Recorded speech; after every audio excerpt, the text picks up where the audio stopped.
What if time itself had a memory? What if the endless, undifferentiated flow of moments could, on rare occasions, gather itself into a singular point of terrifying significance? We mark our lives with dates, births, anniversaries, days of triumph and tragedy. They are our personal anchors in the relentless current of history. But what if the universe itself has its own appointments, dates circled on a cosmic calendar, not with ink, but with the fundamental forces of physics? Dates when the delicate balance that sustains our world is scheduled for a profound, violent realignment. We have been conditioned to look for threats from within, to fear the actions of our fellow man, or the fury of our own planet's geology and weather. We have spent generations building a civilization of intricate, interconnected marvels, a global network of light and information so complex that we have forgotten its astonishing fragility. We have come to see ourselves as the masters of our domain, shielded by our technology from the chaotic indifference of the void. This is a comforting illusion, but it is an illusion nonetheless. For beyond the thin blue veil of our atmosphere, an entirely different clock is ticking, counting down to a moment that has been preordained for years, a moment that a very small and very quiet group of scientists have been watching with growing apprehension. They are the modern custodians of an ancient tradition, the Sky Watchers. But their observatories are not stone circles or mountaintop domes. They are sterile, climate-controlled rooms in Boulder, Colorado and Suitland, Maryland. They are the men and women of NOAA, the National Oceanic and Atmospheric Administration. We know them as the calm, authoritative voices who warn us of approaching hurricanes, of the rising tides and the shifting jet streams. They are the cartographers of earthly chaos. Yet a crucial part of their mandate, a division known as the Space Weather Prediction Center, turns its gaze not downwards but outwards. They are our planet's designated sentinels, our eyes on the sun. With a fleet of unseen satellites, silent guardians parked in the gravitational dead zones between Earth and our star, they listen. They listen not for sound, but for the subtle shifts in the solar wind, the flicker of magnetic field lines, the gathering energy of a star that is anything but the serene, constant presence we imagine. To them, the sun is not a benevolent giver of light. It is a living, breathing, and profoundly volatile nuclear furnace, a celestial dragon that can stir in its sleep with devastating consequences. For years, they have been feeding data into some of the most powerful supercomputers ever built, creating a forecast not of rain or snow, but of cosmic radiation and electromagnetic fury. And in the heart of that silent digital oracle, one date has begun to flash with insistent, alarming clarity. December 2025. It is not a guess. It is not an astrological whim. It is a forecast, a convergence point calculated from the painstakingly observed rhythms of the sun itself. Our star breathes following a cycle of activity that waxes and wanes roughly every 11 years. We are now climbing towards the peak of its current cycle, solar cycle 25, a period known as the solar maximum. But this cycle the models are showing is different. It is waking up faster, behaving more erratically, and projected to reach a zenith of intensity far greater than initial predictions suggested. The data points to a crescendo of activity, a period of sustained and violent solar outbursts, peaking in a window that opens in late 2024 and slams shut in the first months of 2026. And right in the heart of that window, like the eye of a hurricane, lies December 2025. This is the moment their models predict the Earth's own magnetic shield, our planetary force field that deflects the worst of the sun's rage, will be at a vulnerable orientation, just as the sun is predicted to be at its most ferocious. It is a perfect storm, not of wind and water, but of plasma and magnetism, a celestial alignment of profound and terrifying consequence. A date where the digital whisper they have been tracking for years could finally become a planetary roar. A date that is being discussed in hushed tones in secure government briefings, in academic symposiums, and among engineers at power utility companies. A date that for some reason you have almost certainly never heard of. This is perhaps the most unsettling part of the entire equation, the silence. In an age of information saturation, where every minor political gaffe or celebrity rumor can dominate the global conversation for days, how can a threat of this magnitude remain so far beneath the surface of public consciousness? There is no conspiracy here, no shadowy cabal deliberately hiding the truth. The reality is perhaps more frightening. The data is public, the scientific papers are published. The warnings from NOAA and other international space agencies are there, written in the dry technical language of scientific caution. The problem isn't secrecy, it's translation. The danger is so vast in its scale, so abstract in its nature, that it fails to activate the familiar circuits of our everyday fears. It is a peril that cannot be easily packaged into a 30-second news report or a viral social media post. It speaks in a language of coronal mass ejections, geomagnetic induction, and GICs, or geomagnetically induced currents. It is a silent, invisible threat. It does not arrive with the visceral, tangible terror of an earthquake's tremor or a tornado's funnel cloud. It arrives as a wave of energized particles, a phantom surge moving at 1,000,000 miles an hour, utterly harmless to any living thing it passes through, but utterly catastrophic to the technology that underpins our existence. We are a species that has evolved to react to the charging predator, the crack of thunder, the sight of a rising flood. We are not wired to fear the subtle warping of a magnetic field, and so the warning remains a low-frequency hum, drowned out by the clamor of more immediate, more recognizable crises, a terrifying prediction lost in the noise. But what precisely are we failing to hear? What is at stake? To understand, you must look around you. Look at the light switch on your wall, the smartphone in your hand, the GPS guiding your car. Think about the global financial system processing trillions of transactions a day, the satellites that manage global shipping, the water treatment plants that provide safe drinking water to billions, the intricate ballet of air traffic, control that keeps our skies safe. Every single one of these systems, without exception, is utterly dependent on two things: electricity and digital information. They are the twin pillars supporting the entire edifice of modern life. They form an invisible planetary-scale machine, a digital nervous system that we have built over the last century, a system so reliable, so ubiquitous that we no longer even see it. We take it for granted as we do the air we breathe. This is our great vulnerability. This is the precise point of failure that the December 2025 prediction targets.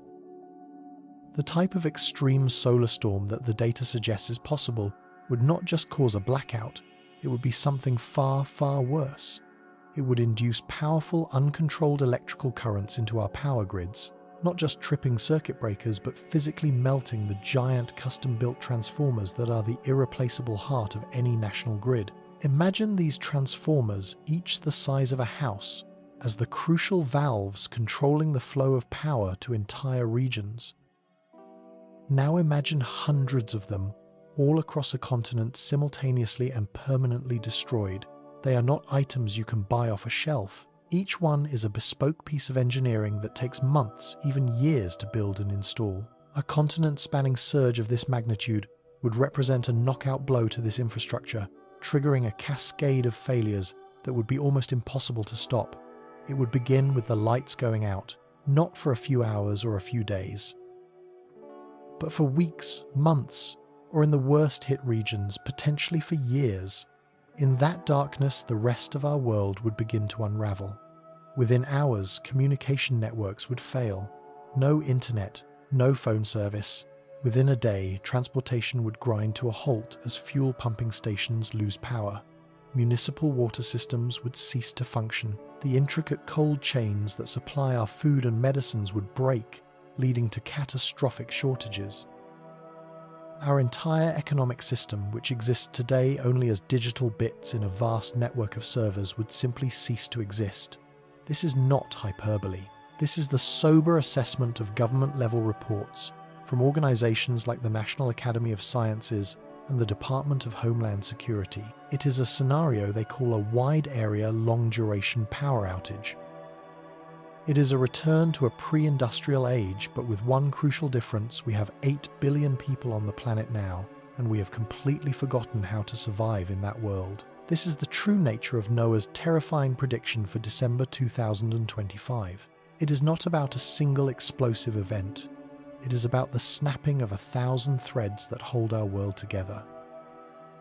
It is about the sudden, shocking realization that the intricate, glittering web of our civilization is spun from a single fragile filament, and that filament is connected directly to the chaotic heart of a star 93 million miles away. We have built a glass kingdom on the slopes of a volcano we barely understand. For a century, that volcano has been relatively quiet, lulling us into a dangerous sense of security. But the seismic tremors are now growing, the readings from our lonely satellite sentinels becoming more urgent. The models are converging on a single terrifying window of time when the eruption is most likely to occur, when a wave of stellar fire will wash over our unsuspecting world. We have been given a warning, a forecast from the few who have been watching while the rest of us have been looking away. The question now is no longer if the storm will come, but how we will face it when it does. And to do that, we must first understand the true nature of the beast. We must turn our gaze from the potential wreckage on Earth and look directly into the heart of the sun itself to witness the awesome and terrifying power that is at this very moment gathering force for its journey across the void. September 1st, 1859. In the quiet pre-dawn hours, a sudden impossible light floods the world. From the snowy peaks of the Rocky Mountains to the tranquil waters of the Caribbean, the sky erupts in a spectacle of color. Brilliant curtains of crimson, green, and violet fire dance across the heavens, so bright that miners are roused from their sleep, believing it to be sunrise. Newspapers can be read by the ghostly auroral glow as easily as by day. But this celestial marvel is not a benign display. It is a symptom of an unprecedented planetary assault. Across the globe, the nervous system of human civilization, the newly laid network of telegraph wires, begins to scream. Sparks fly from telegraph keys, shocking operators and setting paper ablaze. Circuits overload, systems fail, and messages become garbled nonsense. In some offices, operators disconnect their batteries entirely, only to find the phantom electrical currents coursing through the wires are strong enough to send transmissions on their own messages from the sky. What force of nature could turn our own technology against us, overwhelming our most advanced systems with raw, untamable power? The answer did not lie on Earth. It came from the seemingly benevolent heart of our solar system 93 million miles away. It came from the sun. We think we know our star. We see it as a constant, a giver of life and warmth, the reliable anchor of our days and years. But this perception is a profound illusion born from the comfortable distance of our orbit. The truth is far more complex and infinitely more violent. Our sun is a churning, chaotic thermonuclear furnace, a self-sustaining explosion of unimaginable scale, held in check only by its own colossal gravity. Every single second, deep within its core, it fuses over 600 million tons of hydrogen into helium. This act of cosmic alchemy unleashes a torrent of energy equivalent to trillions of nuclear bombs, a force that presses outward, fighting a constant war against the gravitational pull of a million Earths. This is the engine of the solar system, a power source so vast that the light and heat you feel on your skin today began its journey from that core thousands upon thousands of years ago. Imagine that journey. A single photon of light, a particle of pure energy, is born in the crushing pressure and 7 million degree heat of the sun's core. Its path to the surface is not a straight line. It is a brutal, chaotic pinball game through a region known as the radiative zone. Here, the sun's matter is so densely packed that the photon can travel only a few millimeters before it is absorbed by an atom and re-emitted in a random new direction. It is a cosmic drunkard's walk, a journey of constant collision and redirection that can last for 100,000 years or more.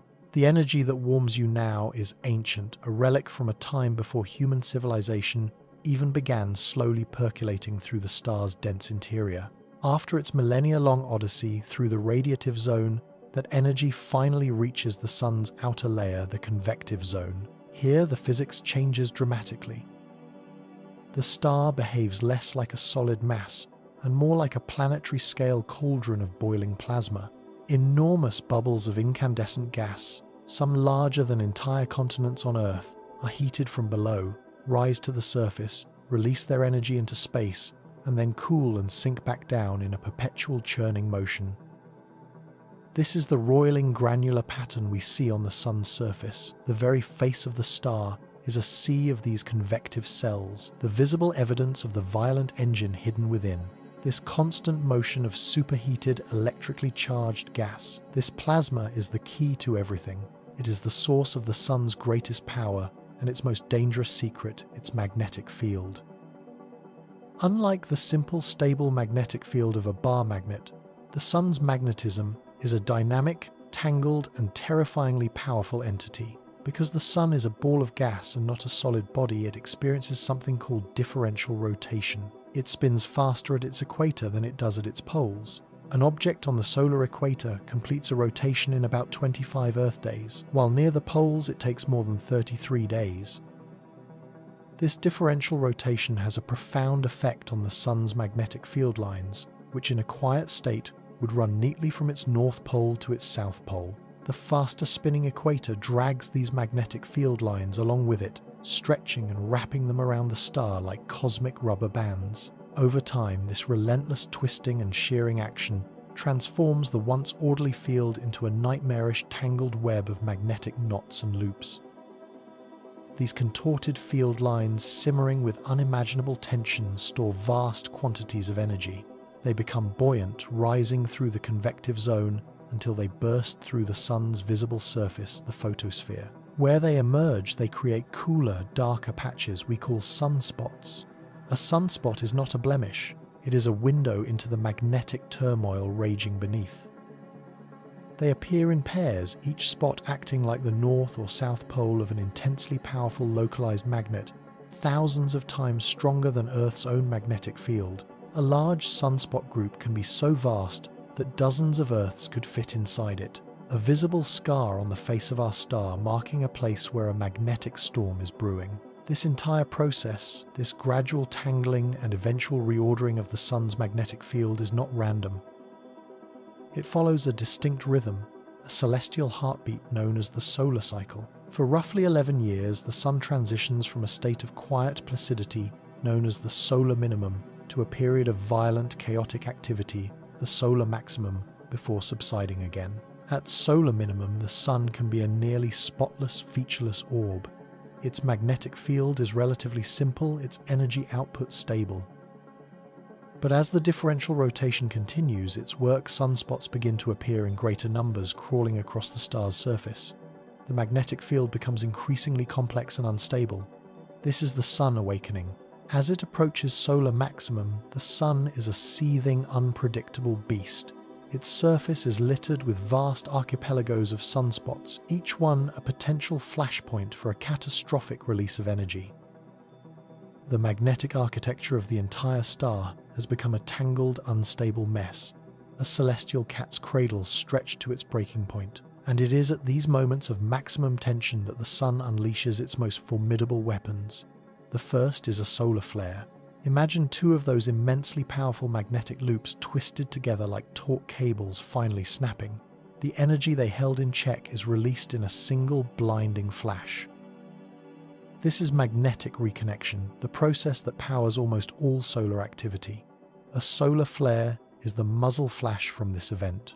It is an eruption of electromagnetic radiation, radio waves, ultraviolet light, X-rays and gamma rays that explodes outward from the sun at the speed of light.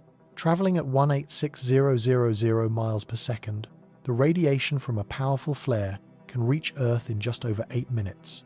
It is the earliest possible warning we can ever have that the sun has grown angry. The effects are immediate. The intense burst of X-rays and ultraviolet radiation slams into the highest levels of our atmosphere, the ionosphere. This layer, which high-frequency radio communications rely on to bounce signals around the curve of the Earth, becomes supercharged and violently agitated. The result is a radio blackout. Transoceanic flights, ships at sea, and emergency broadcasters can suddenly find their communications channels turned to static. For astronauts aboard the International Space Station, a powerful flare is a signal to seek shelter in the most heavily shielded parts of the station, protecting themselves from the sudden, dangerous dose of radiation. A solar flare is a swift, powerful, but ultimately localized blow. It is the warning shot, but sometimes the same magnetic reconnection event that triggers a flare also unleashes something far larger, far slower, and infinitely more dangerous. It unleashes the cannonball itself. This is a coronal mass ejection, or CME. It is one of the most gargantuan events in our solar system. A CME is not a flash of light, it is a physical object. It is the eruption of matter itself, a colossal bubble containing billions of tons of magnetized plasma protons and electrons, torn from the sun's outer atmosphere, the corona, and hurled into space. These clouds of charged particles are not formless. They carry with them a remnant of the sun's own tangled magnetic field, a coherent structure that acts like a traveling magnetic bomb. Traveling much slower than the light of a flare, a CME can take anywhere from 15 hours to several days to cross the 93 million miles to Earth. This crucial travel time gives us a window to prepare a grace period between the initial flash and the final impact. But if a CME is aimed directly at our planet, and if its magnetic orientation is just right, the consequences can be catastrophic. This is what happened in 1859. The English amateur astronomer Richard Carrington was in his private observatory sketching sunspots when he witnessed something no one had ever recorded before. For about 5 minutes, he saw an intensely brilliant flash of white light erupt from a large sunspot group. He had, by pure chance, become the first human to observe a solar flare. What he couldn't see was the monstrous CME that was blasted out of the sun at the same moment a cloud of plasma aimed like a spear directly at Earth. It moved with breathtaking speed, covering the distance to our planet in just under 18 hours, a journey that would normally take 3 or 4 days. When it arrived, it was like a hammer blow to Earth's protective magnetic shield, the magnetosphere. Our magnetosphere is our planet's first and most important line of defense against the constant stream of charged particles flowing from the sun, known as the solar wind. It deflects this harmful radiation around our planet, protecting our atmosphere and all life on the surface. But the Carrington CME was no ordinary solar wind. It was a concentrated, magnetically potent tidal wave. It compressed our planet's magnetic shield so violently that the field lines on the sun-facing side were likely pushed down to the level of our upper atmosphere. This compression induced massive electrical currents, not just in the magnetosphere, but on the surface of the Earth itself. The planet's crust became a giant electrical generator. These geomagnetically induced currents surged through the longest metallic conductors they could find, the thousands of miles of iron telegraph wire that crisscrossed Europe and North America. The system was simply not built to handle such a voltage. It was overwhelmed, fried from the inside out by an invisible force from space. The stunning auroras seen as far south as Cuba and Hawaii were the visible manifestation of this battle, as energetic particles funneled down the Earth's magnetic field lines slammed into the gases of our upper atmosphere, causing them to glow. It was beautiful and it was terrifying. In 1859, the damage was contained, a fascinating, disruptive, but ultimately manageable anomaly in a world powered by steam and muscle. But consider for a moment what would happen if a storm of that magnitude were to strike our world today. We no longer live in an age of simple iron wires. We live in a glass house, a civilization of exquisite fragility, built upon a global, interconnected electronic nervous system. Our lives are governed by technologies that are fundamentally vulnerable to the very same forces that crippled the telegraphs.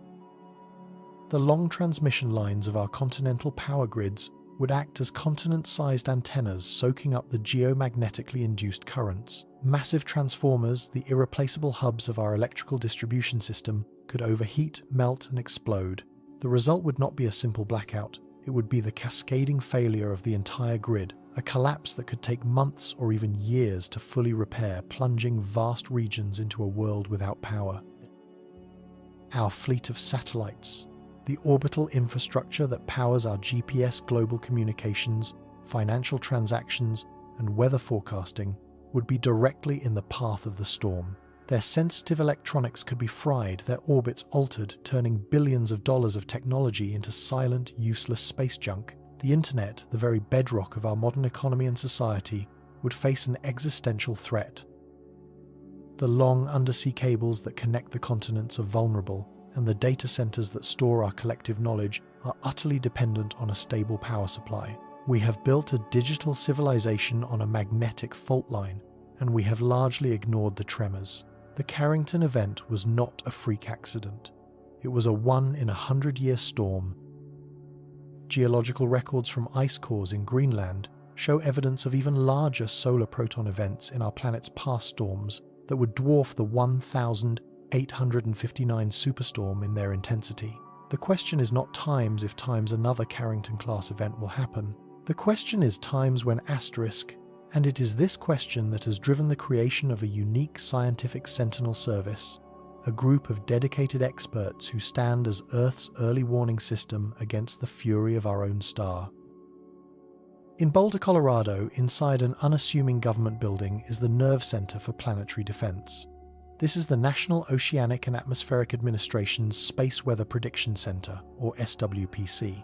It is here that a team of scientists, a fusion of astrophysicists, meteorologists, and data analysts, works around the clock in a constant state of vigilance. Their eyes are not on the clouds above our cities, but on the plasma storms 93 million miles away.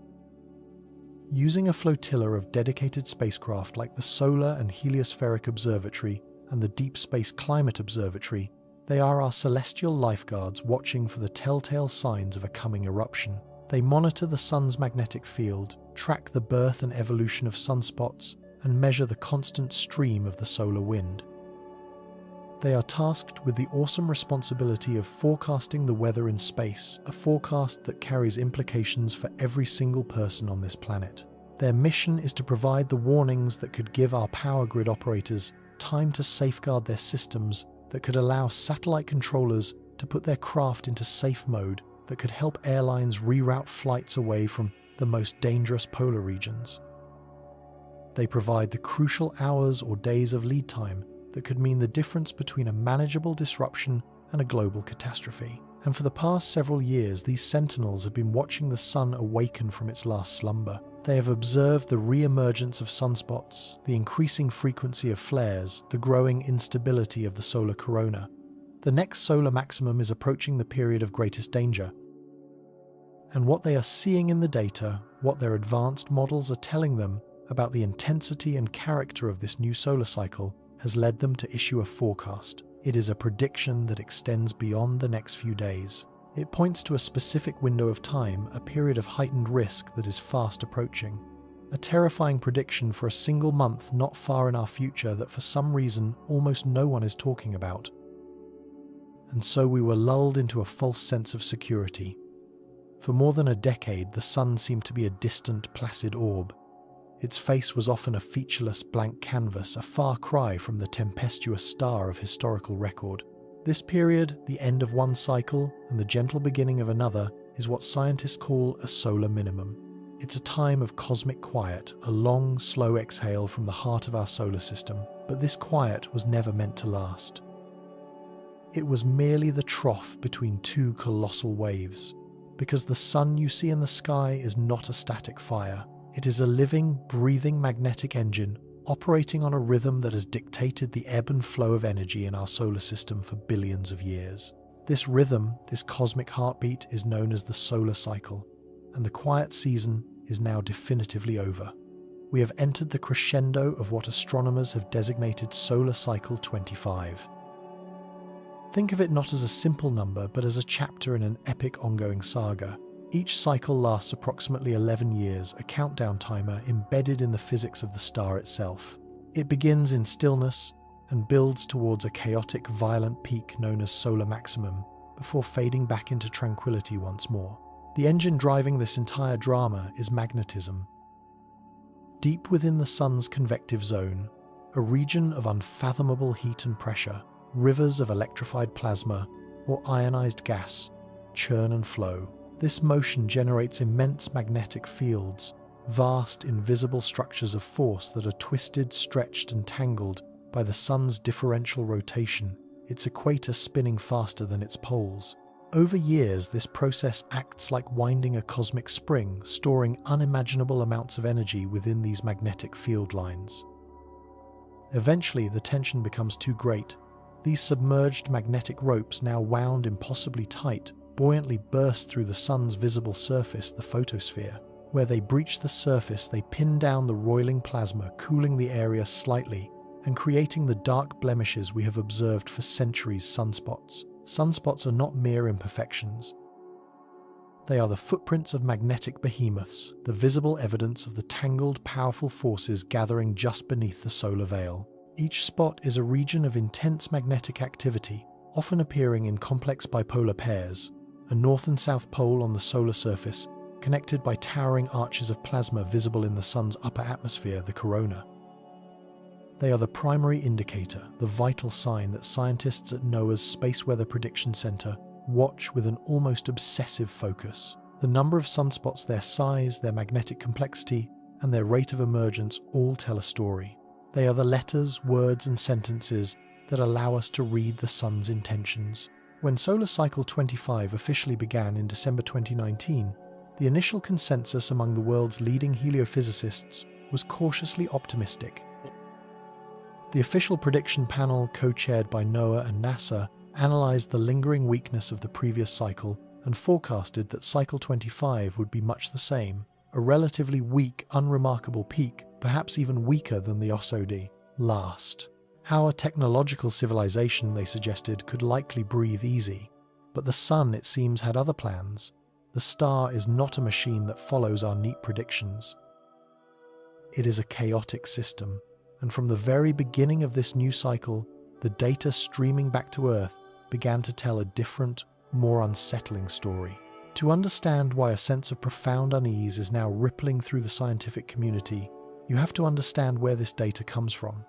We no longer rely on simple telescopes sketching sunspots on paper. We have an entire armada of robotic sentinels, a fleet of incredibly sophisticated observatories stationed in orbit around the Earth and the Sun itself, each one designed to see the star in ways our eyes never could. There is the Solar and Heliospheric Observatory, or SOHO, a joint NASA and European Space Agency mission that has been our steadfast eye on the Sun for decades. Positioned at a gravitationally stable point between us and the Sun, it stares unflinchingly into the solar glare. Its most crucial instrument for forecasting is a coronagraph, a device that creates a perpetual artificial eclipse blocking the sun's blinding disk so that it can photograph the faint ethereal tendrils of the corona. This is where we first see the genesis of a coronal mass ejection, the billion-ton clouds of magnetized plasma that are launched into space. On SOHO's images, they appear as vast, expanding halos, ghostly bubbles of light erupting outwards, our first warning that a storm is on its way. Then, there is the Solar Dynamics Observatory, or SDO, circling the Earth in a geosynchronous orbit, drinking in the sun's light through a fire hose of data. SDO is a masterpiece of solar astronomy. It captures an image of the sun every 12 seconds in 10 different wavelengths of light, revealing different temperatures and layers of the solar atmosphere. It allows scientists to see the colossal fiery loops of plasma arcing over sunspot regions, to witness the sudden brilliant flash of a solar flare in extreme ultraviolet, and crucially, to map the sun's magnetic field in exquisite detail. Its helioseismic and magnetic imager creates what are called magnetograms, daily maps that show the polarity of the sun's magnetic regions. These are not just pictures, they are weather charts for the sun showing the high and low pressure systems of magnetic energy. Scientists at NOAA look for regions where positive and negative polarities are tightly packed together, forming a complex volatile boundary. This is a delta region, a magnetic powder keg, where the field lines are so sheared and stressed that they are primed to snap and violently reconfigure, unleashing the energy equivalent to billions of hydrogen bombs in a solar flare. And venturing closer than ever before, we have the Parker Solar Probe, a daredevil spacecraft literally flying through the sun's outer atmosphere. It is our first direct touch, our first taste of the solar wind at its source.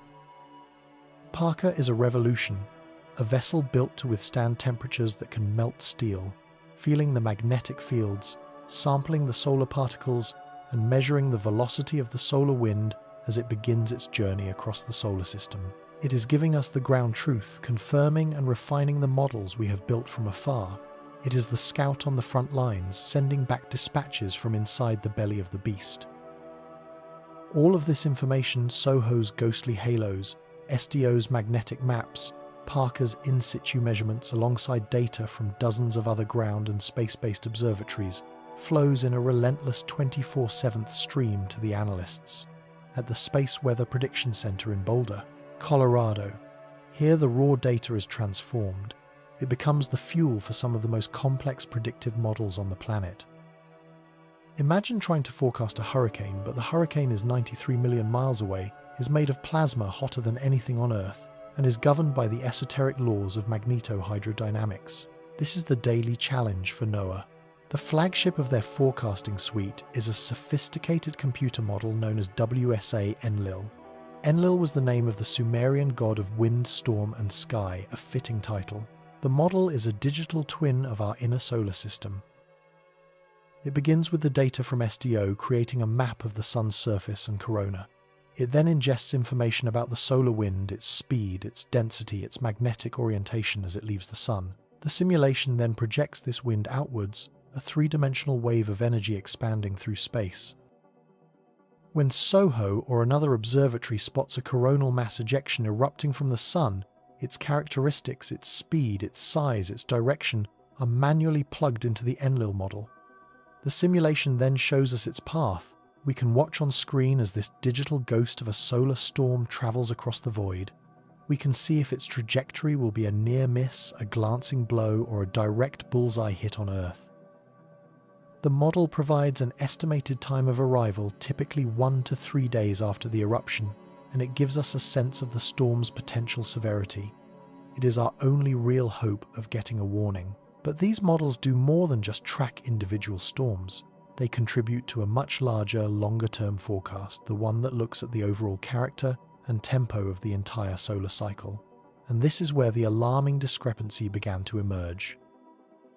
The initial forecast for a weak solar cycle 25 was based on the trends of the past, but the sun began to defy this expectation almost immediately. The sunspot number, the most basic metric of solar activity, started climbing far faster than even the most aggressive of the early predictions. Month after month, the observed number of sunspots didn't just edge out the forecast, it completely dwarfed it. The forecast was a gentle rolling hill.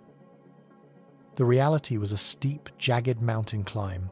It was like a meteorologist predicting a calm summer, only to be confronted with a record-breaking number of tropical storms forming before June was even over. By mid-2022, scientists knew the official forecast was wrong. Not just slightly off, but fundamentally profoundly wrong. The sun was waking up far more violently than anyone had anticipated. A senior scientist at NOAA, speaking to our team, framed the situation with stark clarity.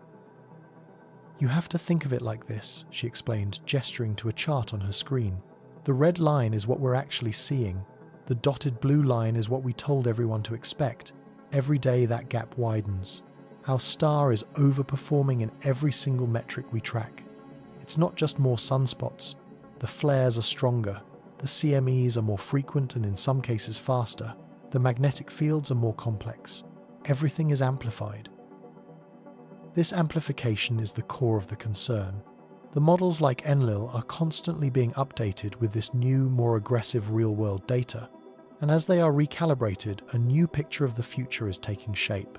The predicted peak of the solar cycle, the solar maximum, is being pulled forward in time, and its projected intensity is growing with every new run of the simulation. Originally forecast for mid-2025 with a low sunspot count, the new consensus emerging from the data points to a peak arriving sooner, sometime between late 2024 and early 2026, and the models are beginning to converge with terrifying statistical probability on a period of maximum magnetic chaos centered around December of 2025. Why this specific time frame? It isn't an arbitrary guess, it is the inexorable result of the data itself. The rate of acceleration in sunspot production, the increasing complexity of the magnetic delta regions, the sheer number of M-class and X-class flares, the most powerful categories are all inputs into a grander model of the sun's entire 11-year cycle. This model follows a rough sine wave, a curve from minimum to maximum and back again. By plotting the steepness of the current upward curve and extrapolating its trajectory, the models are all pointing to the same summit.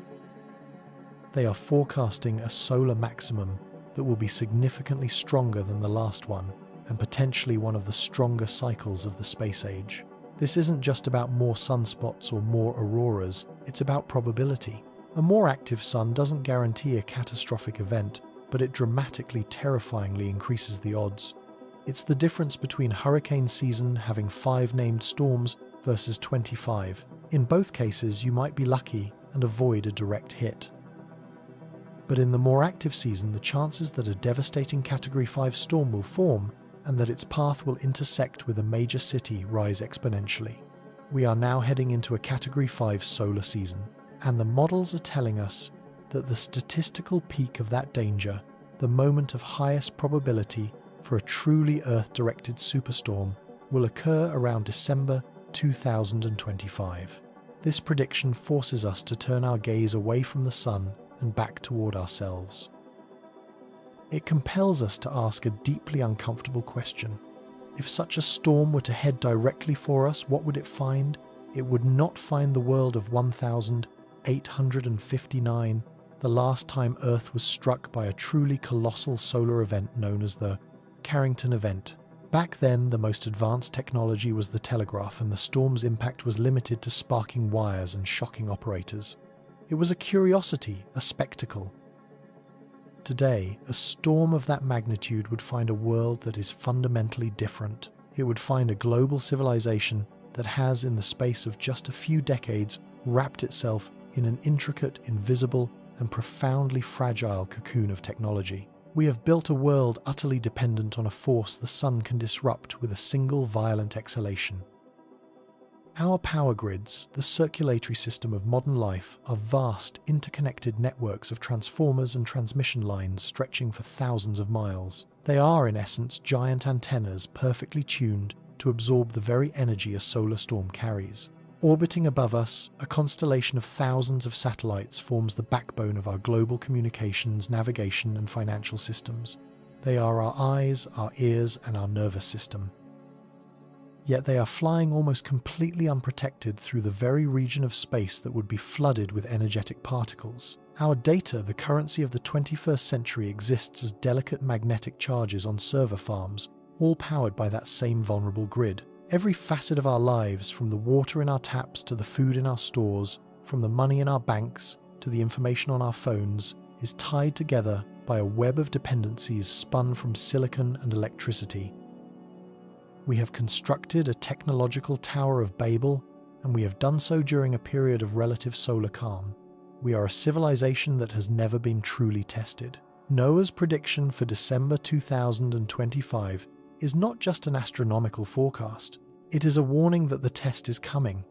The solar wind is rising, the storm clouds are gathering 93 million miles away, and the full force of our star is about to be unleashed. For so long, we have treated the sun's fury as a game of chance. A cosmic lottery where the winning ticket is silence and the losing ticket is a catastrophe so profound it remains confined to the pages of science fiction. We have spoken of the threat in broad, sweeping terms, in hypotheticals and what-ifs, a danger lurking somewhere in the undefined future. But the future, it turns out, is beginning to take shape. The abstract is condensing into the specific.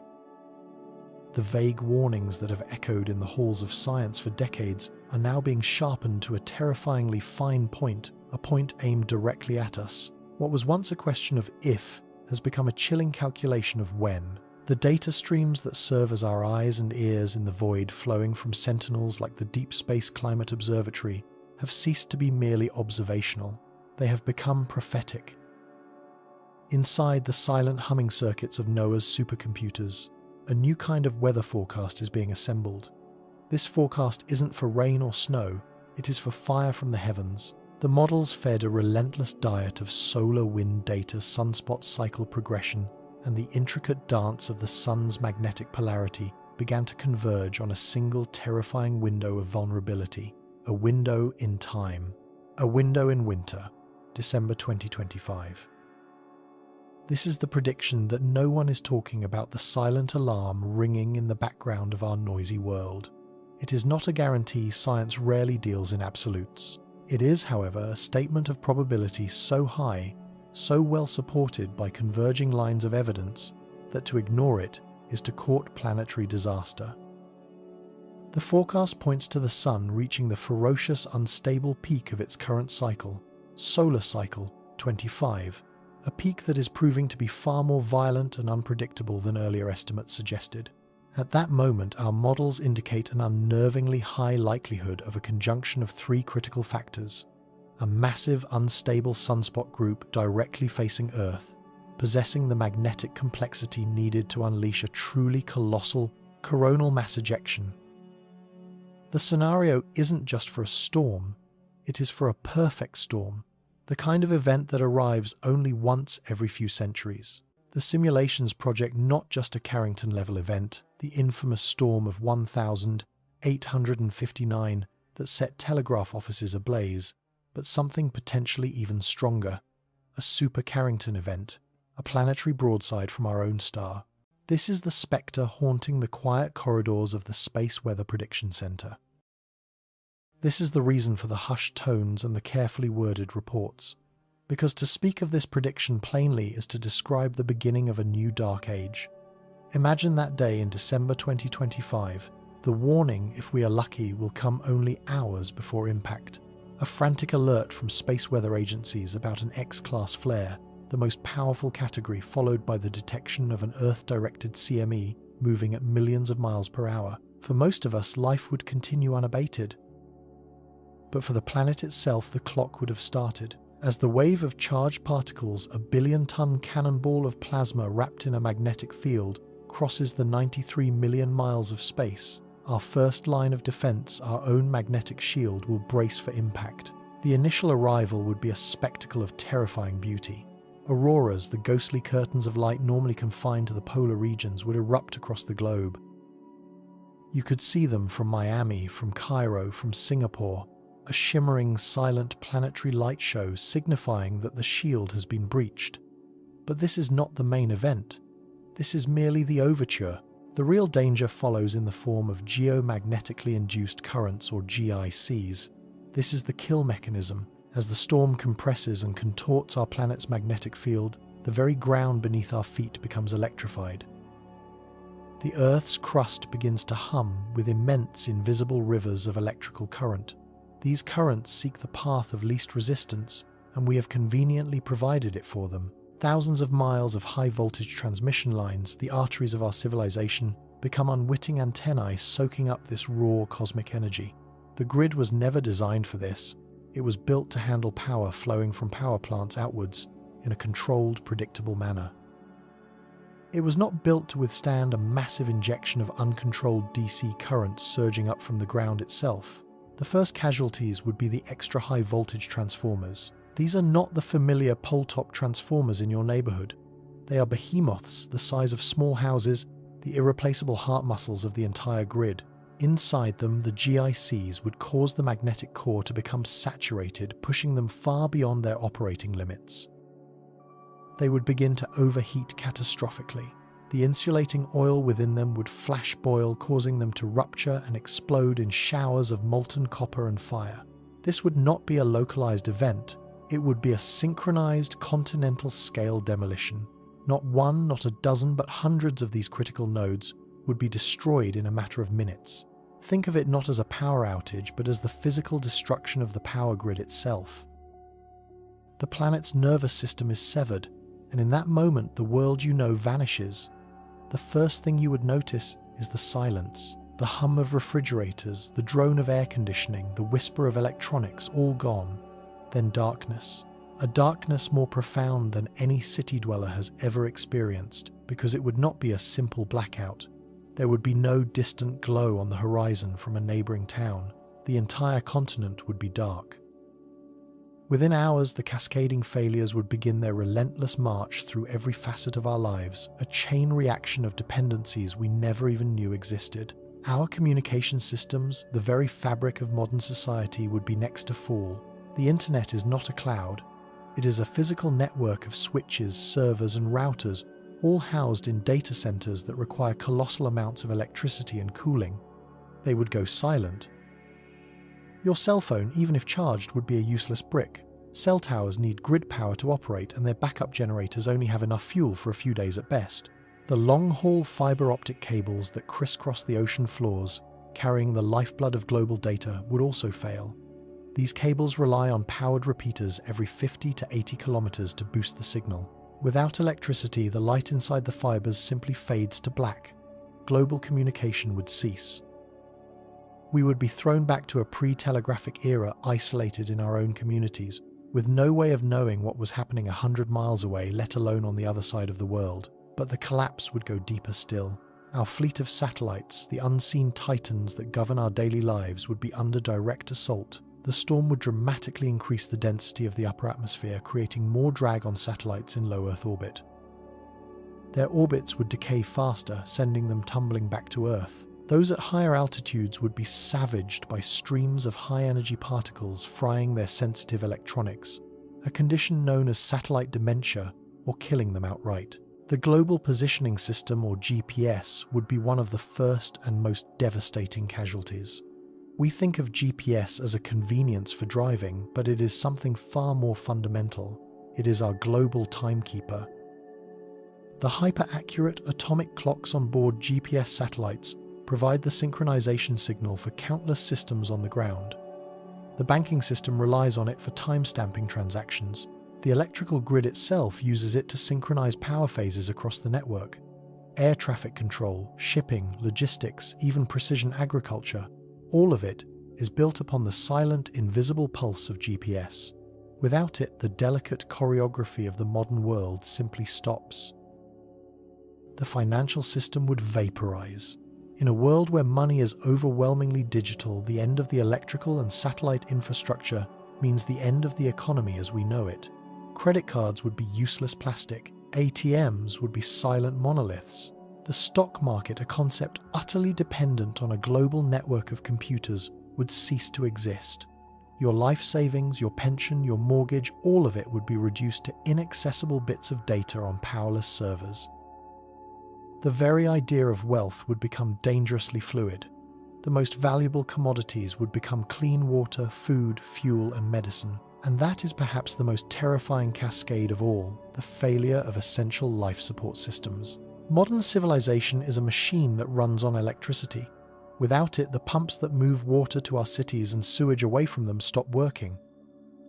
Within days, sanitation systems would fail, creating a breeding ground for diseases we thought we had conquered a century ago. Water purification plants would shut down. For the first time in generations, one of the most basic requirements of life, safe drinking water, would become a desperate daily struggle for billions. Hospitals would be thrown into chaos. Their backup generators are designed for short-term outages, not for an indefinite blackout. Once the fuel runs out, life support machines would fall silent. Refrigerated medicines would spoil. Complex surgeries would become impossible. They would be reduced to battlefield triage centers, overwhelmed by the sick and the injured in a world without modern medical technology. The supply chains that deliver food to our cities are a miracle of just-in-time logistics, utterly dependent on communications, refrigeration, and transportation. That entire chain would be broken at every link. Supermarket shelves would be stripped bare in a matter of days, with no hope of restock. This is the scenario the models predict. Not a storm in a teacup, but a storm that shatters the teacup and the entire table with it. A regression of human civilization by 150 years in the span of a few minutes. Recovery would not be a matter of flipping a switch. You cannot simply repair hundreds of multi-ton custom-built transformers. Each one is a bespoke piece of engineering that takes months, even years, to build and transport. The global manufacturing capacity for these transformers is shockingly limited. Replacing them would be a monumental effort, taking not weeks or months, but potentially a decade or more for some regions. During that time, billions would be left without the fundamental infrastructure that sustains human life. This then is the answer to why this prediction remains unspoken, whispered in scientific circles, but rarely broadcast to the public. The sheer scale of it paralyzes us. It is a threat so far outside our collective experience that it feels unreal, like the plot of a disaster movie. For a scientist to speak of it in these stark terms is to risk being branded an alarmist, a fearmonger. Their careers are built on caution, on data, on probabilities, not on terrifying pronouncements that could trigger panic or be dismissed as hyperbole. There is a credibility trap to state the full, unvarnished truth of the risk is to risk not being believed at all. Furthermore, how does one communicate such a threat effectively? To tell the public that the entire foundation of their existence is fragile and vulnerable to a blast from the sun is a message no one wants to hear, and one that political and economic leaders are loath to deliver. It is easier to focus on more immediate, more manageable problems. The silence is not born of a conspiracy, but of a collective, unspoken understanding of the threat's immensity. It is a danger so great that it breaks our established frameworks for risk management. We have plans for hurricanes, for earthquakes, for pandemics. We do not have a meaningful society-wide plan for the lights going out everywhere for an indeterminate amount of time. The data converging on December 2025 is not an indictment of our technology, but a revelation of our dependency. We have built a magnificent, intricate global machine, a technological Tower of Babel. But we have built it on a foundation of sand exposed to the tempests of the cosmos. The sun, the very star that gives us life, has the power to take it all away, not with malice, but with a simple exhalation of its fiery breath. The prediction is a warning written in the language of magnetic fields and plasma physics. It is a final call to acknowledge our vulnerability, to look up from our screens and recognize the colossal, untamed power that hangs over our heads every single day. For generations, we have lived in a period of relative solar calm, a gentle stellar summer. We have become complacent, mistaking a lull in the storm for permanent peace. But the seasons of the sun are changing. The solar winter is approaching. The models are not a prophecy of doom. They are a window of opportunity, a chance to prepare, a chance to harden our infrastructure, to build resilience, to create backups for our most critical systems. But this window is closing. The silent ticking clock is the rotation of the sun itself, turning its most volatile face towards us. And as the days tick down toward that fateful winter, we are left with the most urgent question of all. Having seen the storm gathering on the horizon, will we finally act, or will we simply stand and wait for the sky to fall? And so, after its 3-day journey across the void, the wave strikes. It arrives not with a thunderous roar or a blinding flash visible to the naked eye, but as a silent, invisible tsunami of magnetic force. For you, on the ground, the first sign is mundane, a flicker of the lights, a stutter in the broadcast you are watching, then a sudden plunging darkness. It is not a local blackout, not a tripped breaker in a suburban power station. This is a continental death blow. In a single searing moment, hundreds of thousands of miles of high-voltage transmission lines have become gargantuan antennas soaking up the energy of a star. They were never designed for this. The transformers, the complex custom-built hearts of our electrical grid begin to scream. Their copper windings, superheated in milliseconds, melt and fuse into useless slag. Substations explode in showers of sparks, their fail-safes overwhelmed by a power surge of cosmic proportions. Across the hemisphere, facing the sun, the intricate, fragile web that has powered our civilization for over a century is not merely damaged, it is erased. The silence that follows the darkness is what truly unnerves you. It is a quiet our species has not known for generations. The hum of refrigeration, the distant drone of traffic, the electronic chime of a dozen sleeping devices all gone. You reach for your phone to find answers, but its screen is a dead mirror. The cell towers are dark. The internet, that vast ethereal ocean of knowledge and connection, has been drained to nothing. We are islands instantly and completely. The initial hours are a mix of confusion and a strange novelty-like calm. Neighbors emerge with flashlights, sharing stories of past power outages, confident that the crews are already on their way. But the hours stretch into a day, and the familiar rhythm of restoration never begins. No helicopters patrol the power lines. No official broadcasts cut through the static on a battery-powered radio. The deep systemic nature of the failure begins to dawn a cold dread that creeps into the heart. This isn't an outage, it's an amputation. The second day brings a new and far more primitive fear-thirst. Our entire water infrastructure is a ghost animated only by electricity. Massive pumps that draw water from rivers and aquifers, the complex machinery of filtration and purification, plants, the pressurizing towers that give us flow, all are inert metal. The taps in your home which have reliably produced clean, safe water, your entire life give a final gurgling sigh and then fall silent. Suddenly a resource we considered infinite and guaranteed becomes the sole focus of existence. The bottled water in supermarkets vanishes within hours, stripped from the shelves in a frenzy of panic buying. For those in cities, the situation becomes desperate almost immediately. Rivers and lakes, once recreational, are now seen as the only source, yet they are dangerously contaminated with industrial runoff and biological waste. Without purification, every sip is a gamble with cholera, with dysentery, with typhoid diseases. Our modern world had relegated to the history books. Lines form not for gasoline or food, but at any known source of clean water, a public well in a park, a spring on the edge of town. But these are drops in an ocean of need. Social cohesion, already strained by fear and isolation, begins to fray under the primal pressure of thirst. A person can survive weeks without food, but only days without water.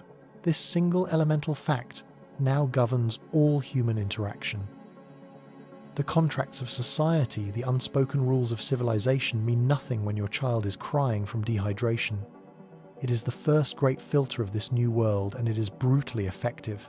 By the end of the first week, the secondary shockwave hits the global supply chain, an intricate ballet of logistics, so complex and yet so invisible that we never appreciated its fragility. This system is the circulatory network of our civilization, pumping goods and resources around the planet with just-in-time precision, and its blood is data, its heart is electricity. The chain does not just bend, it shatters into a million pieces. The first link to break is fuel. Gasoline is plentiful, sitting in vast underground storage tanks, but the pumps that lift it to the surface are electric. Without them, the world's supply is unreachable, locked just a few feet beneath our feet. The trucks that carry our food, the trains that haul our raw materials, the emergency vehicles themselves, they all run out of fuel and coast to a stop, becoming useless monuments of steel on silent highways. Refrigeration, the technology that allows a city like New York or Tokyo to feed millions, is gone. In warehouses and grocery stores, mountains of fresh produce, meat and dairy begin to spoil. The smell of decay, once a localized nuisance, becomes the new atmosphere of our urban centers, a constant, sickening reminder of the abundance we have lost. The shelves, once a cornucopia of global choice, are picked clean. What little is left becomes a source of violent conflict. Bartering emerges, but it is a desperate, lopsided economy. A single can of beans becomes more valuable than the useless paper money in your wallet. A bottle of antibiotics is worth more than gold. And on the oceans, the great arteries of commerce harden into stone. Tens of thousands of container ships carrying everything from microchips to machine parts drift without power or navigation. The GPS satellites that guide them are either damaged or their ground stations are offline. Global trade, the engine of modern prosperity, does not simply slow down, it ceases to exist in a single afternoon. A world that could ship a product from Shenzhen to Ohio in a matter of weeks is now unable to move a bag of grain from a silo to a town 10 miles away. We are stranded not only in our homes but in our regions, trapped with only the resources we have on hand, which for the vast majority of the population is terrifyingly little. The era of globalism has ended, and the era of extreme, brutal localism has begun.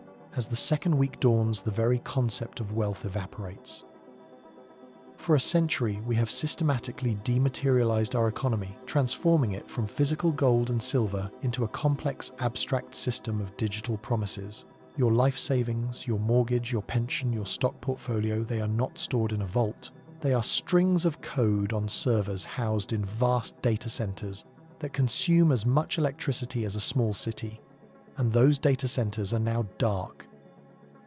The initial electromagnetic pulse from the solar storm, the E3 component, was a slow-moving wave that induced DC-like currents in our power lines. But the initial faster components, the E1 and E2 pulses, were a different beast, entirely a high-frequency burst of gamma rays and charged particles that acted like a planet-sized electromagnetic pulse weapon. This initial blast was short-lived, but devastatingly effective against smaller electronics. It fried delicate microprocessors and corrupted magnetic storage with surgical precision. The servers that form the backbone of the global financial system were not merely powered down. In many cases, their data was irrevocably scrambled, their hardware physically destroyed. The world's wealth has been wiped clean. ATMs are silent tombs. Credit card networks are non-existent. The stock markets in New York, London, and Tokyo are digital ghosts, their tickers frozen on the last moment before the fall. The very idea of a digital transaction becomes an absurdity. The global economy, a construct of immense power and complexity, has been revealed as a fragile house of cards, and the wind from the sun has blown it away. This is a reset unlike any in human history. It is not a market crash or a depression from which one can recover. It is the deletion of the ledger itself. All debts are gone, but so are all assets. The intricate web of financial obligations that binds our world, from international loans to a simple car payment, has vanished, and with it the trust that underpins all economic activity. Without a recognized medium of exchange, without a record of ownership, society reverts to a state of nature. Possession becomes 10/10ths of the law. The power dynamic shifts violently from the wealthy to those with practical skills and tangible life-sustaining resources. The farmer with a field, the doctor with medical supplies, the mechanic who can get a pre-electronic engine running. The world has undergone the single largest redistribution of power in history, not through revolution but through astrophysics. In the span of a month, we witness a complete societal unraveling, a cascading failure of every system we have built to keep chaos at bay. It is a process that disaster preparedness specialists call systemic collapse, and it is far more terrifying than the initial event itself. Healthcare is the first and most tragic casualty. Hospitals, the fortresses of modern medicine, are built with backup generators, but those generators are designed to last for days, not months. Their fuel supplies are finite, and with the transportation network gone, they cannot be replenished. One by one, they fall silent. Life support machines, ventilators, dialysis machines, infant incubators power down, resulting in a silent, immediate wave of death within the very walls meant to prevent it. Pharmaceuticals that require refrigeration, insulin vaccines, countless essential drugs spoil and become useless. Without sanitation and clean water, diseases not seen in the developed world for a century return with a vengeance. A simple cut can become a deadly infection. A minor illness becomes a death sentence without access to antibiotics. The immense medical knowledge we have accumulated over 2 centuries still exists in the minds of doctors and nurses, but their hands are empty. They are left with little more than comfort and compassion in the face of a medieval-style public health crisis. Public order disintegrates alongside public health. Law enforcement, reliant on communications, data, and transportation, is crippled. Police forces are reduced to defending their own precincts, unable to project authority or respond to the tidal wave of emergencies. Without a functioning government to coordinate a response, communities are on their own. Some band together, forming pockets of cooperation and mutual defense. Many others descend into tribalism, where the strong prey on the weak. The fight for dwindling resources, food, water, medicine, becomes the new brutal reality of daily life. This is the critical difference between our interconnected world and the agrarian society of 1859 that faced the last great superstorm. The Carrington Event was a spectacle, a curiosity that disrupted the fledgling telegraph network. But for the vast majority of people, life went on. You could still draw water from your well by hand. You could still light a fire for warmth and cooking. Your food came from the field behind your house, not a refrigerated truck from 3,000 miles away. Your community was self-sufficient because it had no other choice. Our modern world, in its pursuit of efficiency and convenience, has engineered away that resilience. Our dependence is absolute.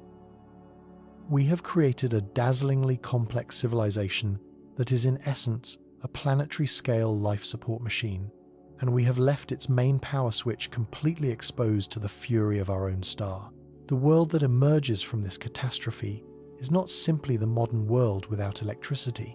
It is a world thrown into a new dark age. The loss extends beyond infrastructure. It is a cultural extinction event. The internet is gone, and with it the largest repository of knowledge and art in human history. Libraries exist, but their digital catalogues are erased. Our collective memory, increasingly stored on vulnerable magnetic media, suffers a planetary amnesia. The skills needed to survive, let alone rebuild, are possessed by a vanishingly small fraction of the population. How do you forge steel without a modern foundry? How do you manufacture a simple transistor? How do you even begin to reconstruct a single high-voltage transformer, a device that requires a global supply chain and months of specialized labor? Even in the best of times, we have stared into the abyss of what could be, a world thrown back centuries not by war or plague, but by a silent, invisible wave from the sun. Our gleaming cities have become concrete jungles, colder and more dangerous than any wilderness. The intricate systems we built to insulate ourselves from nature have become our trap. The lights are out, and we are left to wonder if anyone even remembers how to make a candle. The horrifying question we are now forced to confront is not simply how we would survive in this new darkened world. It is whether with everything we have lost our civilization could ever be rebuilt at all. Is there a blueprint for restarting a planet? In the suffocating darkness that follows a prophecy of ruin, it is tempting to surrender, to despair, to accept the coming storm as an inevitability, a final cosmic balancing of the scales. The sun, our giver of life, turning executioner. It's a story as old as mythology, a terror buried deep in our collective DNA. But humanity, for all its failings, has never been a species to quietly await its end. When faced with the abyss, we do not just stare into it. We build bridges over it. We invent lights to illuminate it. We send explorers to map its depths. And so even now, as the forecast for December 2025 hangs over us like a celestial guillotine, a quiet, desperate war is being waged. It isn't a war of armies or of nations in the traditional sense, but a conflict fought in silent laboratories and buzzing control rooms, in the hushed halls of academia and the cavernous workshops where the machinery of our modern world is forged. It is a race not against a human adversary, but against the fundamental physics of our own star. A race to reinforce the very skeleton of our civilization before the heavens unleash a force that could shatter it into dust. The front line in this war is not a trench or a barricade, it is the global electrical grid. This vast, intricate and terrifyingly fragile network is the circulatory system of modern life. It is a web of more than 100 million miles of wire, a continent-spanning machine of unimaginable complexity, and its heart is made of giant custom-built transformers. Think of them not as the simple black boxes on neighborhood poles, but as colossal steel behemoths, some the size of a small house weighing hundreds of tons. Each one is a masterpiece of engineering, a bespoke creation of tightly wound copper and laminated steel designed to step electricity up or down for transmission. There are thousands of these titans scattered across the globe, the irreplaceable nodes that keep the lights on for billions. They are also our glass jaw. When a coronal mass ejection of the magnitude predicted arrives, the Earth's magnetic field will flex and shudder under the assault. This planetary convulsion induces geomagnetically induced currents, or GICs, on the surface, rogue waves of direct current surging through the alternating current world of our grid. To a high-voltage transformer, this is poison. The DC current saturates the transformer's magnetic core, causing it to overheat with catastrophic speed.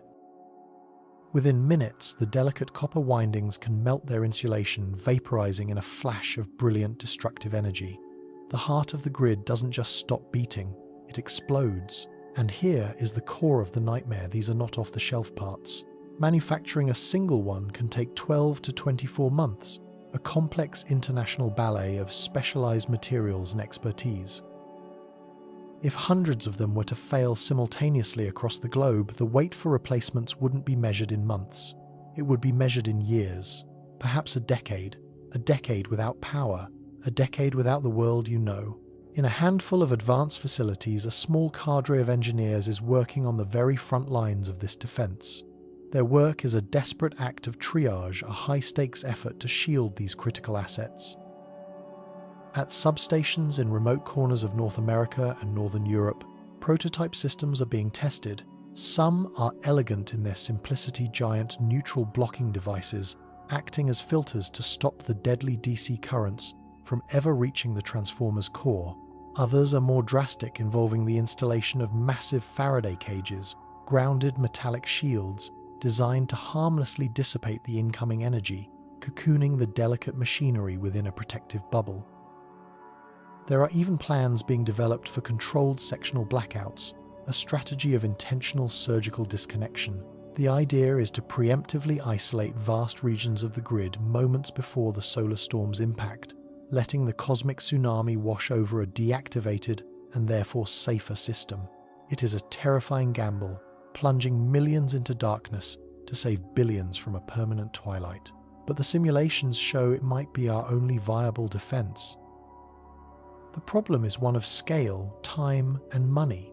To retrofit an entire continent's grid is a task of Herculean proportions, costing trillions of dollars and requiring a level of political and industrial coordination that our civilization has seldom, if ever, achieved. Every unshielded transformer remains a ticking time bomb, a silent monument to our collective procrastination.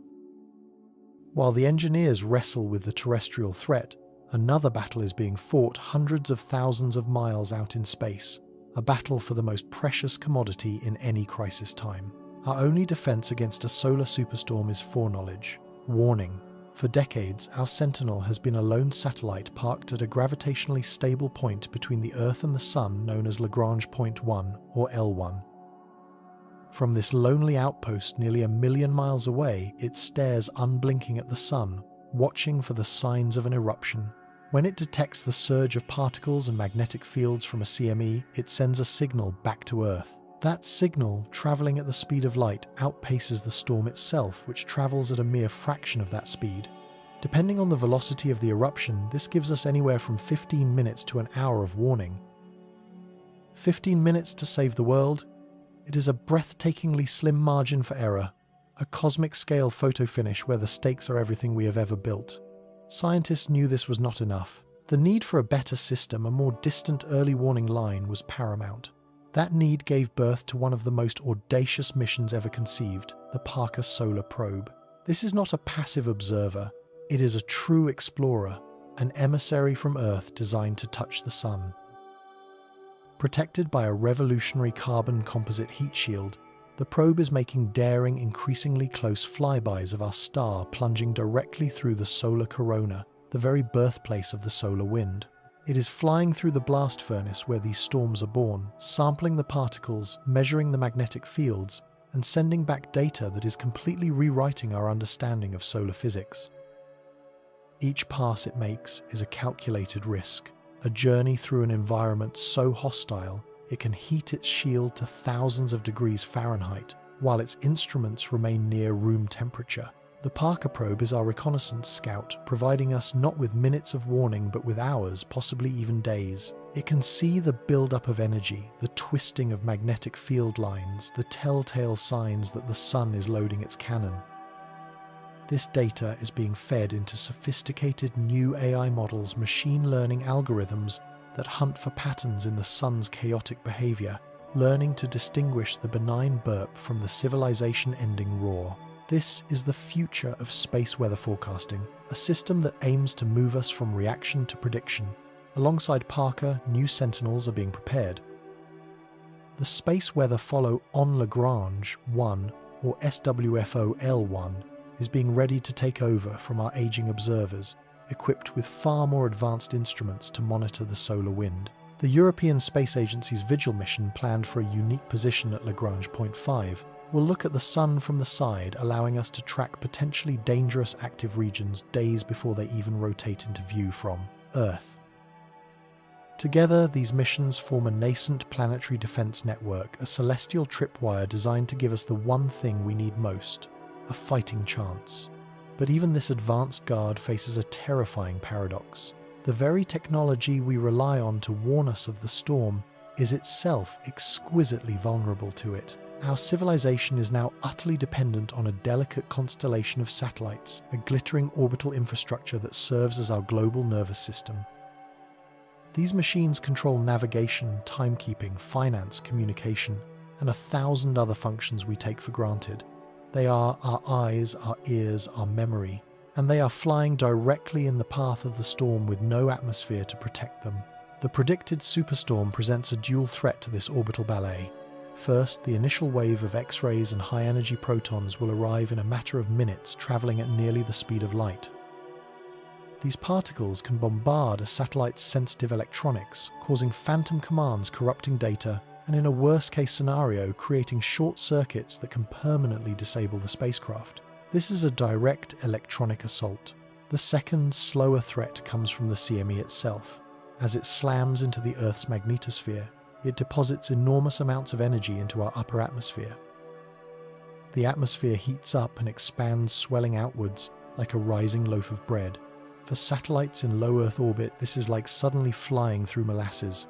The increased atmospheric drag slows them down, causing their orbits to decay. Without immediate and repeated course corrections from ground control, thousands of satellites could begin a slow, inexorable spiral downwards, eventually burning up in the atmosphere or becoming uncontrollable space debris. A global communications blackout would be just the beginning. The loss of GPS would cripple logistics, transportation, and finance. The world would go blind, deaf, and lost all at once. The race to protect these vital assets is frantic. Engineers at NASA, ESA, and private aerospace companies are rewriting the rulebooks for satellite operations. They are developing new safe mode protocols, emergency procedures that would allow controllers to shut down non-essential systems, reorient satellites to present the smallest possible cross-section to the storm, and use their hardened core electronics to weather the blast. Future satellite generations are being designed with this threat in mind. They are built with radiation-hardened components, using exotic materials and redundant circuitry to withstand the particle bombardment. Newer, more efficient propulsion systems are being developed to allow satellites to better fight against atmospheric drag. Some have even proposed a radical idea, creating orbital safe rooms, specific highly shielded orbits, where critical assets could be temporarily parked if a sufficiently long warning period were available. These are the brilliant, necessary solutions, but they are islands of preparedness in an ocean of vulnerability. For every next-generation satellite designed for resilience, there are 100 older ones still in orbit, flying with technology from a more naive era, never designed to withstand an event of this magnitude. There is no way to upgrade them. There is no way to bring them all home. They are up there, exposed and waiting. The sheer global scale of the threat has forced an unprecedented, if fragile, level of international cooperation. In centers from Boulder, Colorado to Brussels, Belgium, scientists from dozens of nations share data in real time. Organizations like the International Space Environment Service, ICES, act as a global hub, a central clearinghouse for space weather data, pooling the resources of countries that are in other arenas fierce rivals. They understand a fundamental truth: a solar superstorm observes no borders.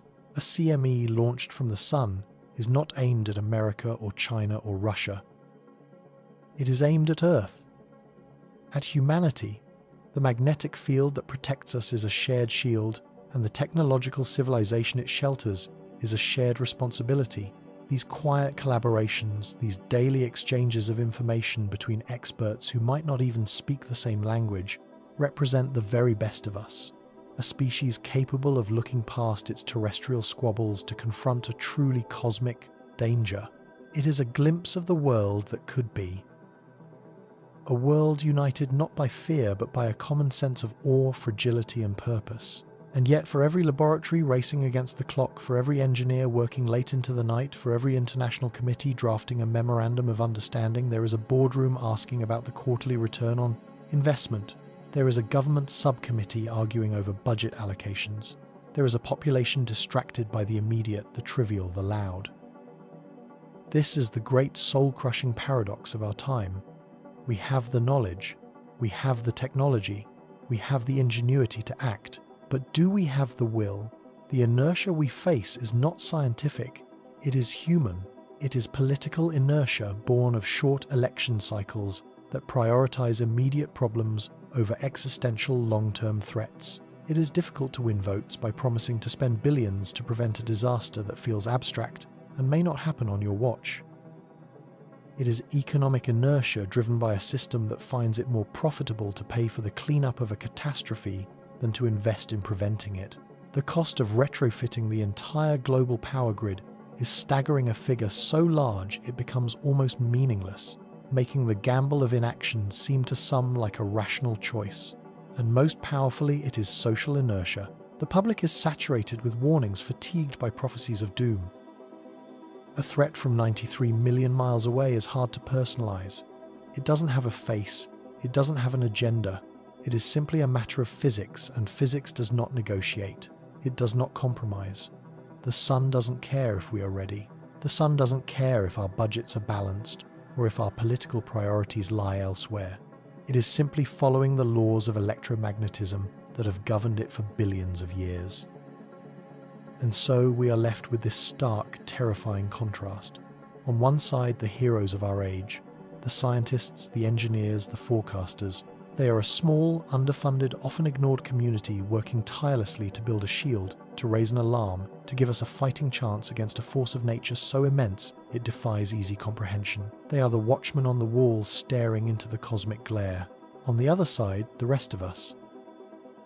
A world wrapped up in its own complex affairs, largely unaware of the cosmic drama playing out above our heads.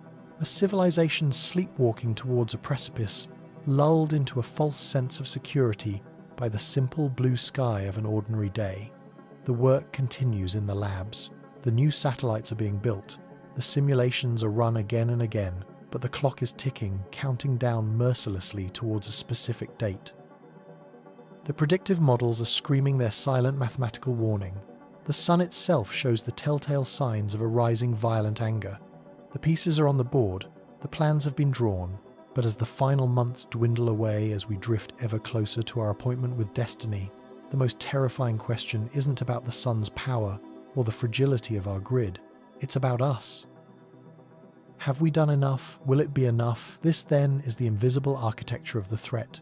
It is the silent, terrifying prediction born not from prophecy but from the cold, hard calculus of heliophysics and orbital mechanics. We have followed the journey from the sun's violent heart across 93 million miles of unforgiving vacuum to the delicate magnetic shield that cradles our existence. We have seen how our ancestors lived beneath this cosmic fusillade, blissfully unaware their lives governed by the rhythms of the Earth. But we are no longer those people, and this is no longer that world. The prediction for December 2025, woven from the threads of solar cycle data and the precise alignment of our planet in its celestial dance, is not a declaration of doom. It is not a guarantee of a sky on fire or an apocalyptic end. To frame it as such would be a disservice to the science and a surrender to the very fear that paralyzes action. Instead, what NOAA's models have given us is something far more profound and perhaps far more challenging. They have handed us a mirror that reflects not the fury of a distant star but the breathtaking, terrifying fragility of ourselves. This prediction is a scientifically grounded warning, a sober assessment of elevated risk, a single point in time where the probability of a catastrophic intersection between the sun's tempestuous nature and our own technological dependence reaches a disquieting peak. It is a cosmic summons forcing us to awaken from a long digital dream and to confront a truth we have collectively chosen to ignore, that the entire scaffolding of modern human civilization, our global nervous system of light, data, and Khalistan, commerce has been constructed during an unusually calm solar period. We have built a palace of glass in a shooting gallery, mistaking a lull in the firing for a permanent peace. Now the silence is ending. The sun, our life-giving parent, is awakening to its stormy adolescence, and we, its children, are faced with a fundamental choice. Do we listen to the gravitational whisper of impending danger, the statistical tremor that warns of the coming quake, or do we turn away, dismissing the meticulous calculations of our brightest minds as mere speculation, another distant problem for another day? The challenge lies in its nature. It is a threat without a face, a danger that does not march across borders with armies or rise from the oceans as a towering tsunami. It travels on photons and magnetic fields, an enemy utterly alien, yet with the power to dismantle our world from the inside out. One overloaded transformer, one fried satellite, one corrupted data stream at a time. This prediction for December 2025 is the final stark notification. It is the universe telling us, in the unambiguous language of physics, that our grace period is coming to a close. To truly grasp the precipice on which we stand, we must look beyond the abstract notion of a power outage. We must feel the cascading consequences in our bones, because the world that would be left in the wake of such a solar storm is not merely a world without lights. It is a world where the fundamental promises of modernity are broken. Imagine the global financial system, an entity that exists almost entirely as ephemeral electrons dancing between servers. Trillions of dollars blinking in and out of existence every second, all dependent on timing signals from GPS satellites. When those satellites are blinded, when the ground systems that process those transactions are crippled by surges from a failing grid, the market doesn't just crash, it evaporates. Wealth pensions, life savings, the very concept of currency could become a ghost in the machine, a memory in a dead computer. Consider our food supply. The journey from a farm to your table is a miracle of modern logistics, a tightly choreographed ballet of refrigerated transport, computerized inventory, and just-in-time delivery. Every step is tracked, managed, and powered by the grid. Without it, that chain snaps in 1,000 places simultaneously. Crops rot in fields, unable to be processed or shipped. Refrigerated medicines spoil in warehouses. Supermarket shelves, normally restocked with daily precision, would be stripped bare in a matter of hours with no hope of replenishment. The simple act of getting clean water to a city of millions relies on immense electrical pumps and computerized purification plants. When they fall silent, the threat of dehydration and waterborne disease becomes more immediate and more deadly than any electrical fire. Our hospitals, the final bastion of safety and care, would be thrown into chaos. Backup generators designed for hours or perhaps a few days of use would inevitably fail or run out of fuel. Life support systems, ventilators, dialysis machines, surgical equipment would become inert pieces of plastic and steel. Patient records stored on centralized servers would become inaccessible. The intricate dance of saving lives would grind to a terrifying halt, reverting medicine back to an era of primitive guesswork and tragic impotence. And what of us as individuals? Our lives, our connections, our very identities are now woven into the digital fabric. Communication would be the first casualty. No phones, no internet, no way to check on loved ones or to receive information from authorities. Rumor and fear would spread faster than any wildfire. A pandemic of panic in a world suddenly rendered deaf and dumb.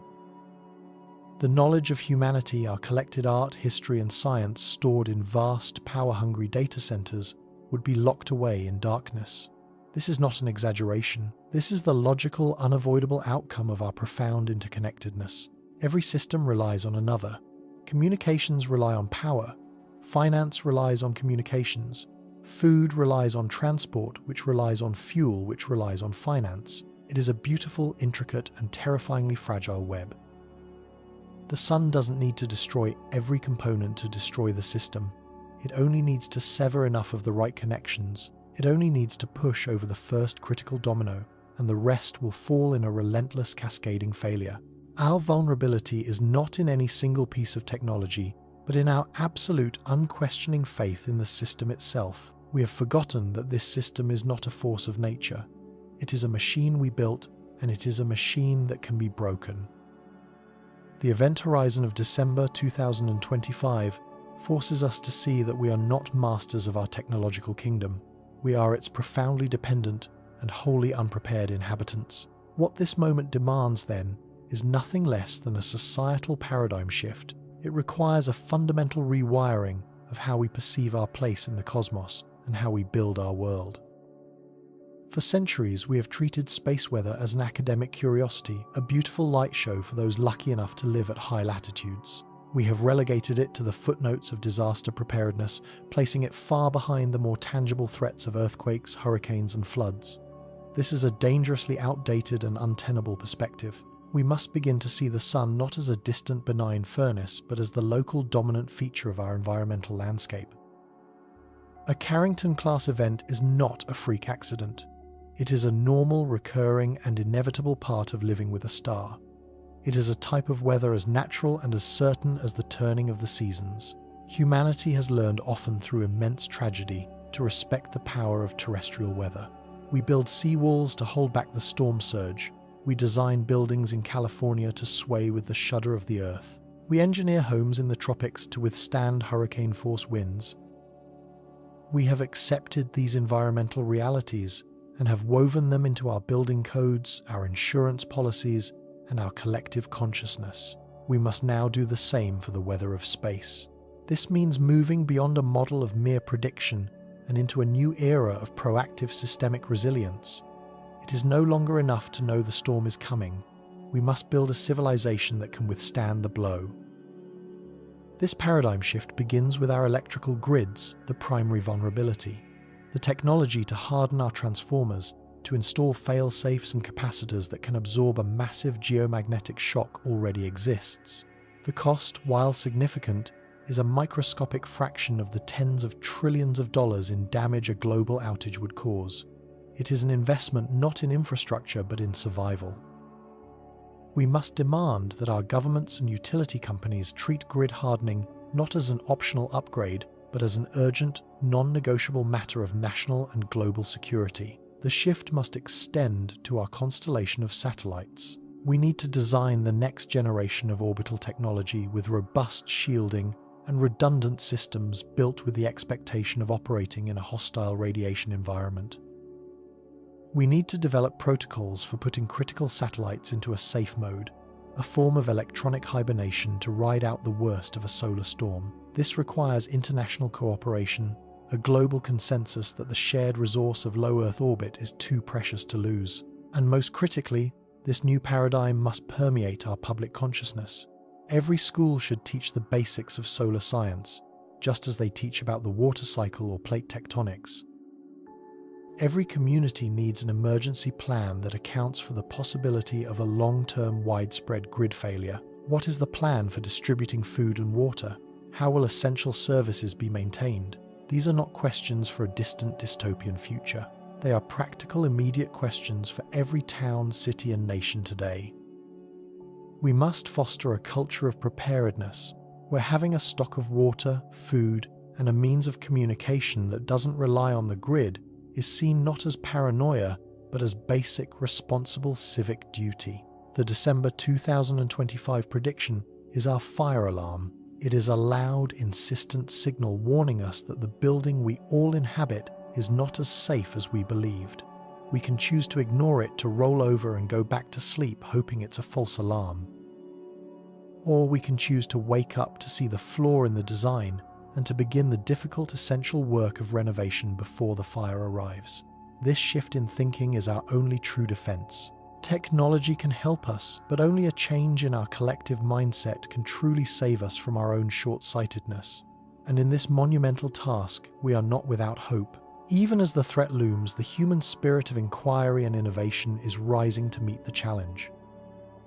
All around the world, a dedicated core of scientists, engineers, and forecasters are working tirelessly in the quiet frontiers of science to become the guardians of our technological age. They are the sentinels standing on the virtual wall, staring into the heart of the sun on our behalf. At NOAA's Space Weather Prediction Center and at similar institutions globally, the science of forecasting is undergoing a revolution. New probes like the Parker Solar Probe are flying closer to the sun than anything in human history, tasting the solar wind at its source and giving us unprecedented insight into the violent mechanics of solar flares. The next generation of space-based observatories like the Space Weather Follow-On, Lagrange 1 or SWFO-L1 are being designed and deployed. These advanced sentinels will stand guard at a gravitational balancing point 1 million miles from Earth, providing a continuous high-fidelity stream of data that will dramatically improve the accuracy and the lead time of our warnings.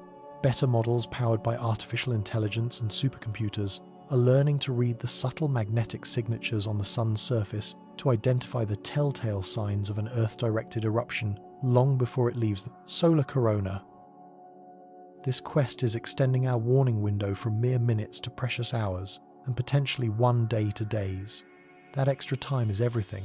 It is the time needed to spin down power plant turbines, to reroute electrical loads across continents, to protect sensitive electronics, and to pre-position emergency resources. It is the time that turns a potential catastrophe into a manageable crisis. Simultaneously, engineers on the ground are pioneering new ways to build resilience directly into the grid itself. They are developing smart grid technologies that can intelligently isolate sections to prevent a cascading failure, like a digital circuit breaker on a planetary scale. New alloys and shielding techniques are being tested to make our transformers, the fragile behemoths of our electrical system, more robust against the invisible onslaught of geomagnetically induced currents. This is not science fiction. This is the painstaking, unglamorous, and absolutely vital work of securing the foundations of our world. And perhaps most encouraging of all is the dawn of a new global conversation. For too long, the issue of space weather has been trapped in scientific circles, a niche concern for a handful of experts. But that is changing. International bodies, governments, and even private corporations are beginning to recognize the shared existential nature of this threat. They are starting to collaborate on data sharing, on establishing global protocols, and on funding the research that will protect us all. This is the great unspoken opportunity hidden within the terrifying prediction. The sun, in its awesome and indiscriminate power, does not recognize borders, politics, or ideologies. A solar storm is a truly global event, a shared challenge that could compel us to act as a single, unified species. It could be the catalyst that forces us to build a more resilient, more cooperative, and more forward-thinking world. The science that allows us to predict the storm is the very same science that can give us the tools to survive it. The path to safety is not paved with ignorance or denial. It is illuminated by the light of human ingenuity. The future is not yet written. We possess the knowledge, the technology, and the capacity to act. The only remaining question is whether we possess the will. And so we are brought back to this moment, you and I. We have journeyed through the science we have faced, the vulnerabilities, and we have seen the first light of a more resilient future. The terrifying prediction for December 2025 has been laid bare. It is the culmination of a vast, impersonal cosmic cycle, a moment when the odds are simply not in our favor. Perhaps the storm will miss. Perhaps the Earth-directed eruption will be a glancing blow or fizzle out before it reaches us. The universe is vast, and we may win this round of the cosmic lottery, but to rely on luck is not a strategy. It is an abdication of responsibility. To ignore this warning now that we have seen it so clearly is to make a deliberate choice. It is a choice to gamble with the entire edifice of human progress, to wager everything we have built, everything we are, on the hope that the worst won't happen. This can no longer be a conversation that no one is having. It must become a conversation that everyone is having. In our homes, in our communities, in the halls of power, we must ask the questions. We must demand the answers. We must champion the solutions. Because the alternative, the cost of our continued complacency, is unthinkable.